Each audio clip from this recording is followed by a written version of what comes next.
Russia's war on Ukraine was a major wake-up call for Europe and NATO in many different ways. Since the start of the war, for example, Germany reversed a decades-long defense policy allowing for weapons and tanks to be exported to conflict zones.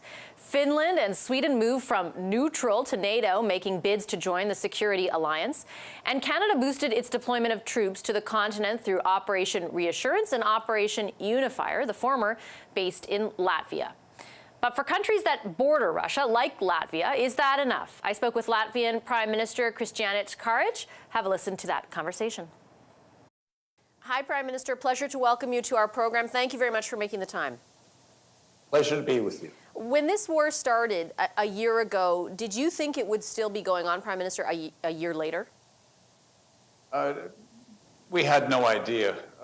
But what is clear is that 1 year ago, Putin showed the world his true intentions, which is imperialism, murder at its very worst way, fighting in Ukraine, fighting against civilians, civilian infrastructure, bringing chaos to a country, trying to obliterate it.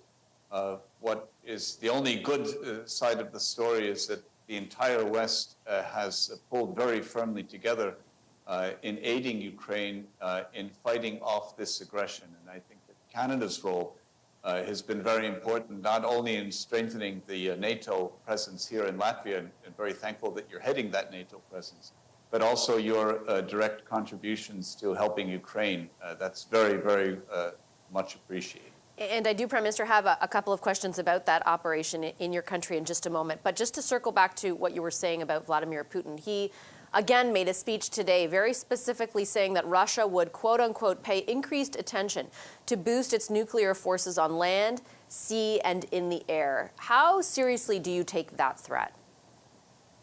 Well, I think we have to take everything seriously. Russia is a serious threat to peace and security, not only in Ukraine and Europe, but around the world.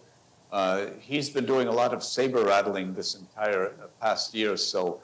Whether that means there's more to that, no one knows. But what is clear is that we have to take it at face value that Russia is not looking to be moving out of this war anytime soon, at least not of its own volition. And I think that's the message that Putin has given in his speech just the other day, is that he's not going to be stepping back. That means we have to be prepared for that. You, given your geographic positioning as well as your experience, are more familiar than a number of Western allies with sort of the way in which Russia operates, the way in which Putin operates.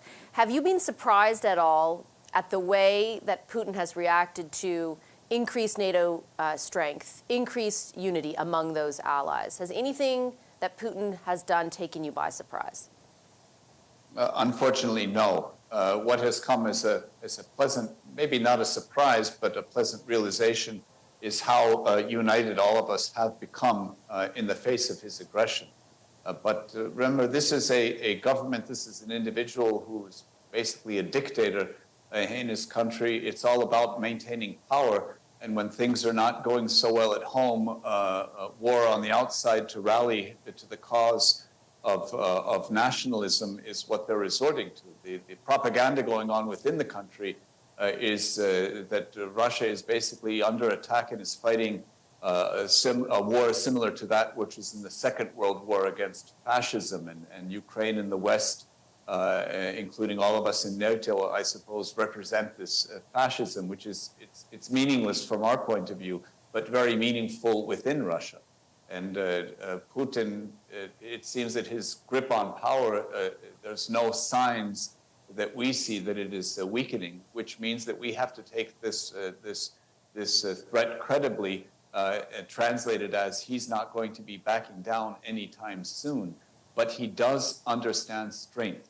He does understand force. This is the language that he understands, not one of diplomacy, but of force. And the strengthening of NATO's position in the eastern flank is a very clear signal to Putin. And of course, the support for Ukraine is an absolute necessity for all of us, because in Ukraine, they are fighting and dying for the very values that we live by. freedom, democracy, and the rule of law, not the rule of thuggery. I wanted to ask you about the nature of that support, because it certainly has evolved throughout the last year.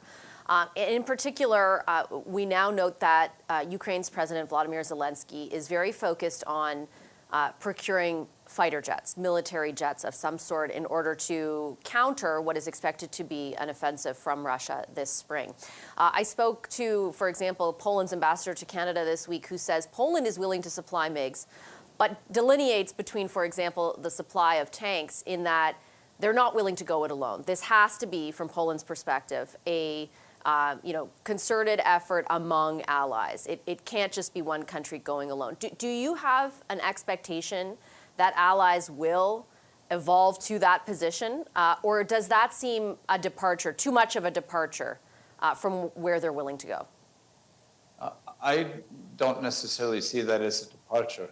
Over the past year, I remember that on the evening of the February 24th, we were holding a European Council meeting when the attack started, and we were having debates who or whom we should or should not sanction as individuals, let alone debates on any kind of unity in sending weapons.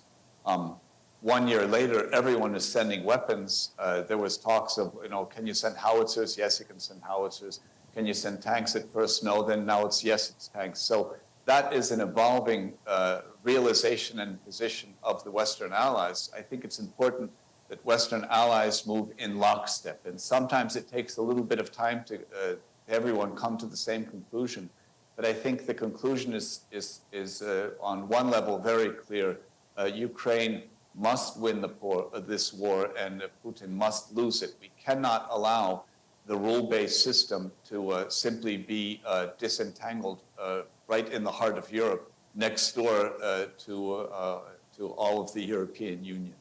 So it's, the type of weapon, I think, is secondary to the fact that there's unity involved. And some decisions have taken time. From my country's point of view, well, we were providing weapons before the February 24th attack. We were providing the anti-aircraft weapons, the shoulder-held, that were used to ward off the attack on Kiev in the first days.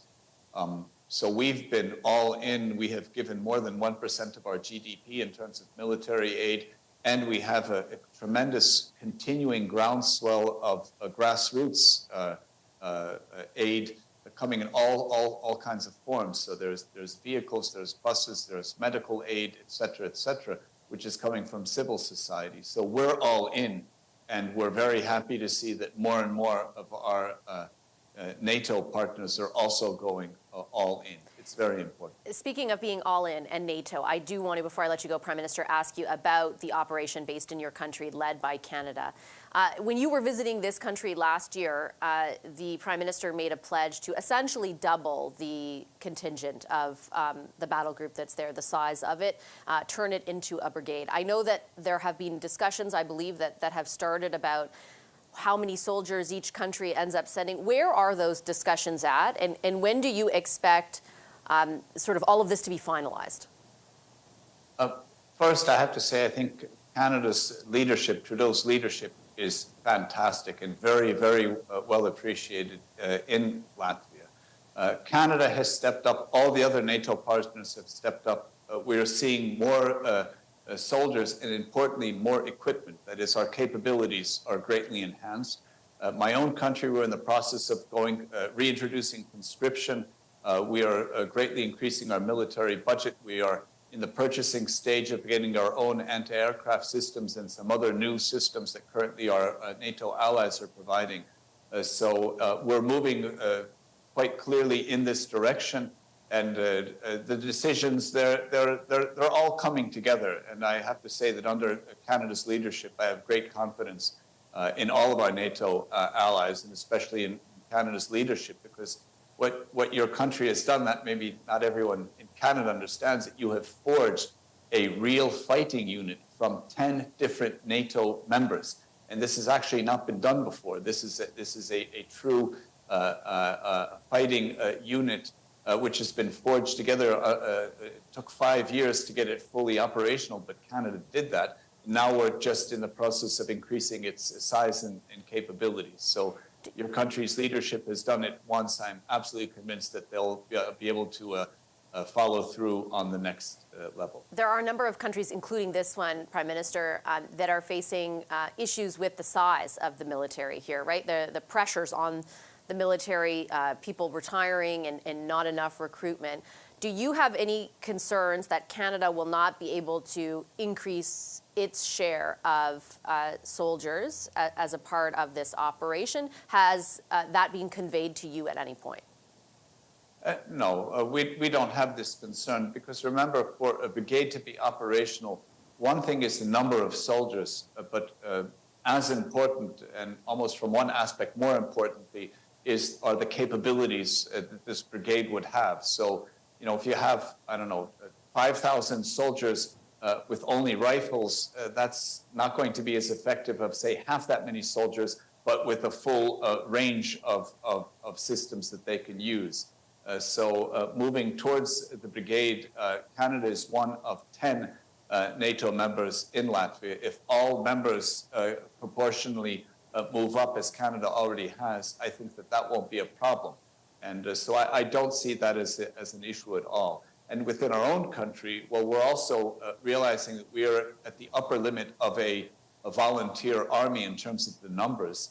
We're actually above the proportion that some other countries have in terms of how many people volunteer. We're not having a problem with volunteers, but that kind of system won't give us the numbers that we need for our national defense forces. So we're reintroducing conscription, especially so that we have a much larger, well-trained and prepared and armed reserve force to be used at any time. So it's a process, and I think that Canada is doing a fantastic job.